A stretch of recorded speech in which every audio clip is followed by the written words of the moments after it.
Hello, welcome back to my channel, and if you are new here, then hello. Hi, my name is Rain. I have been trying to figure out how to make a video like this for such a long time because I think everything that I want to talk about is so difficult for me to comprehend and to put into words, because obviously everything I feel and that like everybody else feels, we know exactly what we're feeling in that moment, but actually like talking about it and like conveying what that feels like to people who don't live in your shoes, it can be so difficult sometimes. Like, it's been weird. I did make that video like a few weeks ago talking about like killing two birds with one stone, and in that video I think I felt a lot of anger and resentment to people that I thought would care for me.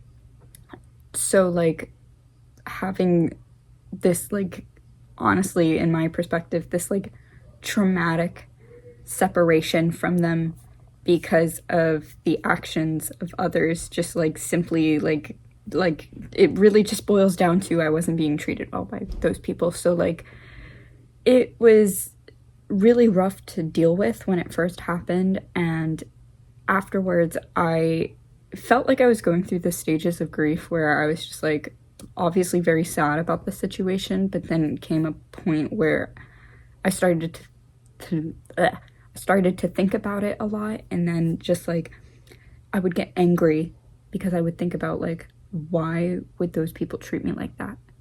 And as time has gone on, it's been easier for me to accept that those people are no longer in my life.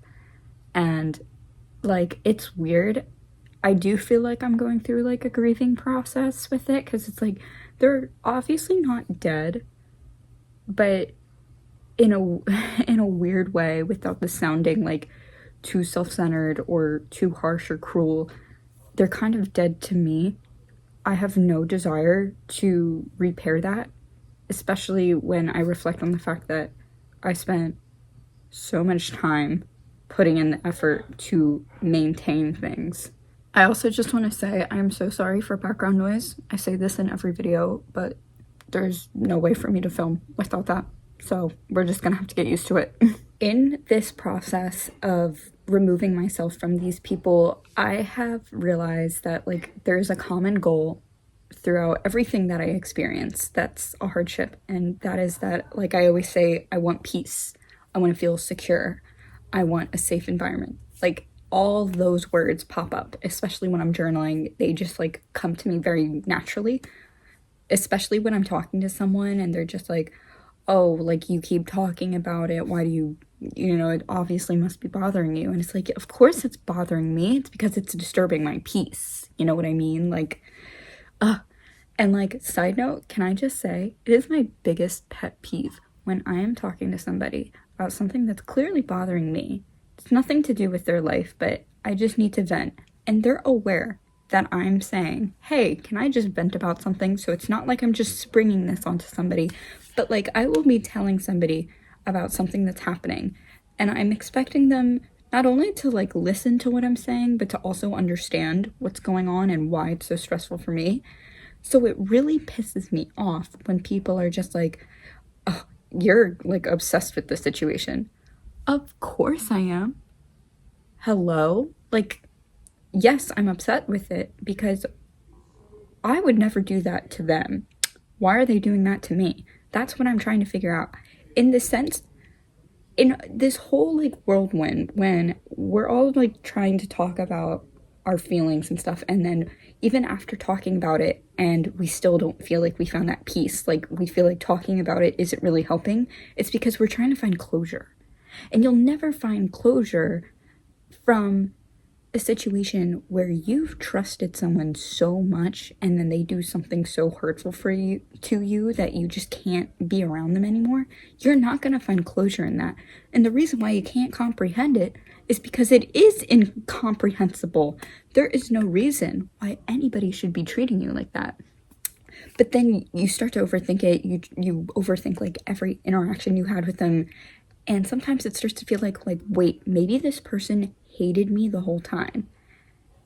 That's kind of the point where I'm at. I know I just said it's like overthinking, but with the two people that I was talking about in the last video, that definitely seems to be the case, where it's just like, oh, I really don't think they like ever appreciated me as a human being in the first place, because especially with this one person, like, I just knew that every interaction with her, it was going to be like a competition for who's going to look better. And that weirded me out so much. But like, the thing was, like, I never felt like it was a competition up until the point where I started to realize like I was being talked over, or I was made an example of something kind of negative, like in the way like she would just kind of like point out my clothing and be like, oh, that's like really cheap. Did you thrift that? Bitch, who hates thrifting? It was just like weird to me. It's like, you know, if we're not the same person at all, why are you trying to be my friend? And I realize it's because they do need to take energy from things that they hate. As people, let's be honest, we're all guilty of it. We like to criticize things. We literally make observations and judgments because of what we know is good or bad. So when we're around people, because we're social creatures, of course we're going to make judgments about people around us. Sorry, it's just natural. I don't care if somebody is out there saying like, I would never judge someone for something.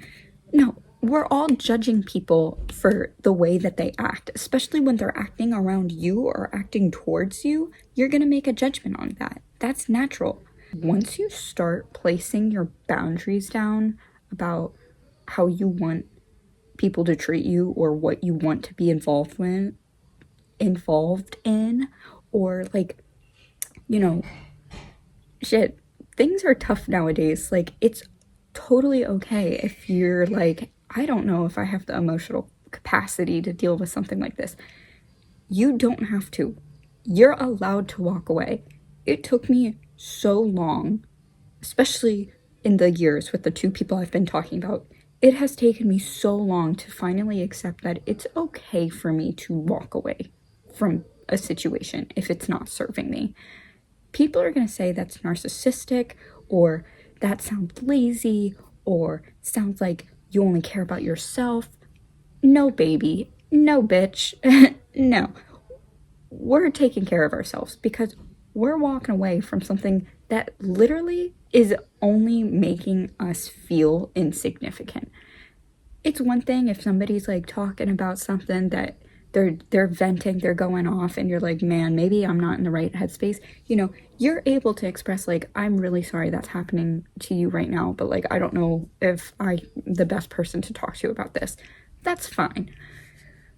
It's another thing when somebody is venting and then you're just kind of like, oh my God, you're making me so upset because you're so upset right now. Please stop talking. You know, in that case, you know, hey, go take care of yourself, please, for the benefit of you and for the other person.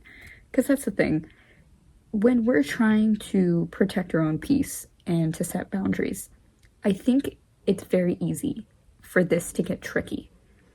You want to place a boundary to not only respect yourself, but to also just maintain the fact that you still want to have a relationship with this person, but there's just this one thing in the moment or for the entire time you know each other, you won't allow this to happen. If the other person understands this, then they are respecting you and they will try to respect you. And there might be times where the other person slips up. You have to be okay with that happening.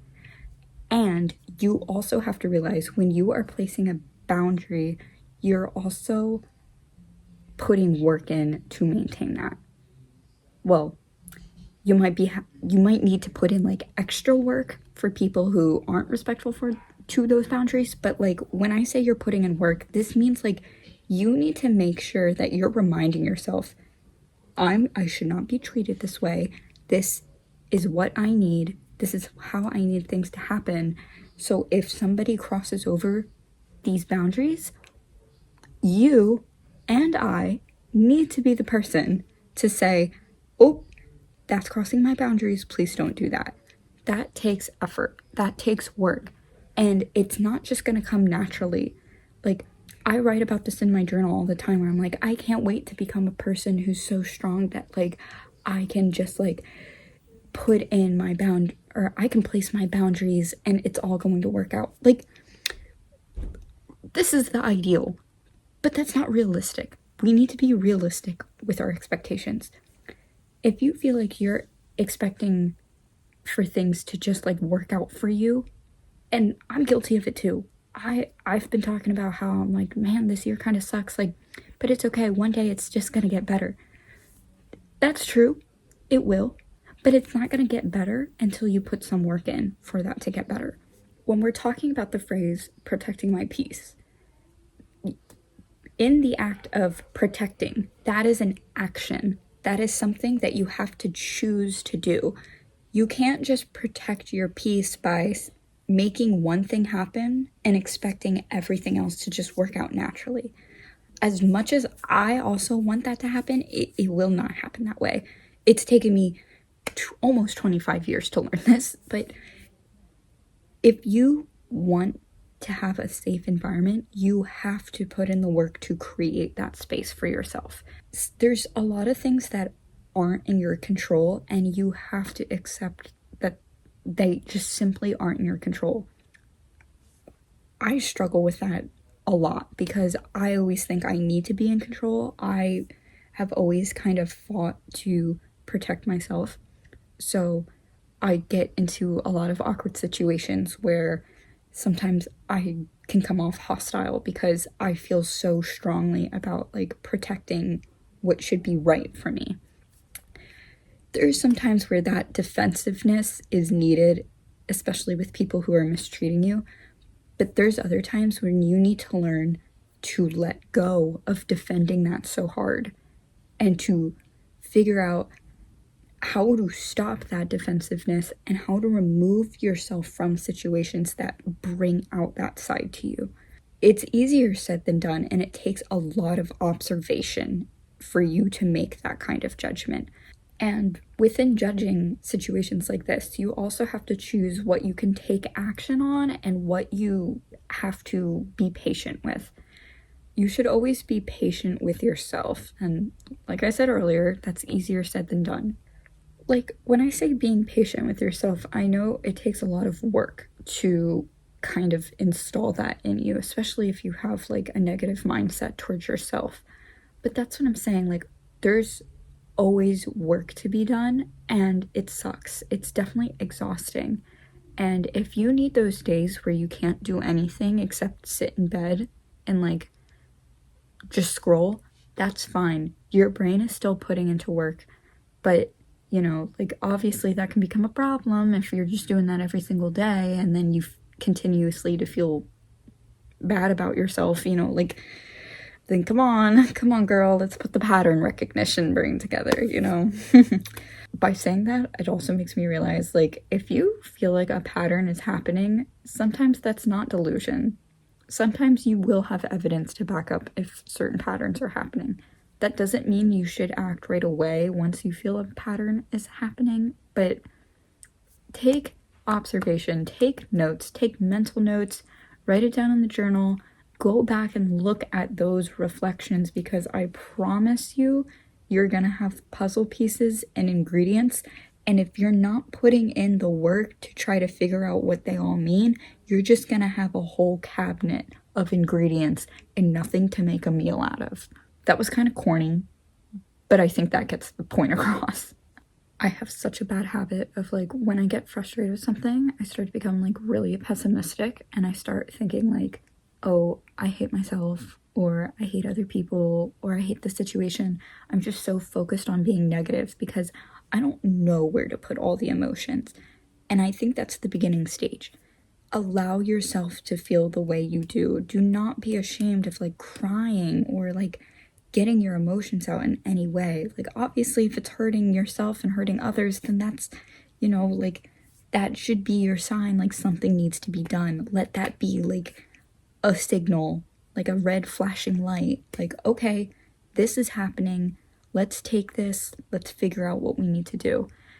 And sometimes in figuring out what you need to do, this is when you can start your acceptance stage where you're like, maybe there's nothing that I can do about this, and that's okay. But what you can control is how you choose to move forward. In psychology and social psychology, they're always talking about how like growth mindset is going to help you like move forward, but like in order to have a growth mindset, you have to put the work in for that. That can't just happen naturally. I see like a common response is like, oh, growth mindset, well, first part, be happy. Yeah, I know. It sucks when the advice is like that and you're in therapy and people are just like, well, you have to work on yourself, or you have to work on regulating your emotions. Like, we already know this. That's why we're here. So take that and figure out a recipe for yourself on how you can regulate this. If this is by talking to somebody until you have that aha moment, let that be that. Go from there. Build from the foundation up. Nothing is going to be perfect. You're not going to have everything figured out right away once you have your aha moment. And that's okay. You have to accept that growth isn't always linear. You're gonna have fallbacks, you're gonna have setbacks. That's the biggest thing for me to accept when I'm going through these tough times. Is like whenever a setback happens, I'm back to that pessimistic stage. But it's solely up to me. I cannot rely on anyone else to bring me that source of happiness. It is solely up to me to choose what I need to do in order for things to feel better. I can talk to people about it, they can listen, they can understand, but for me, that's not going to help me feel better all the time. It just helps me get everything out and I can reflect on it. So I guess it does help. I shouldn't like discredit.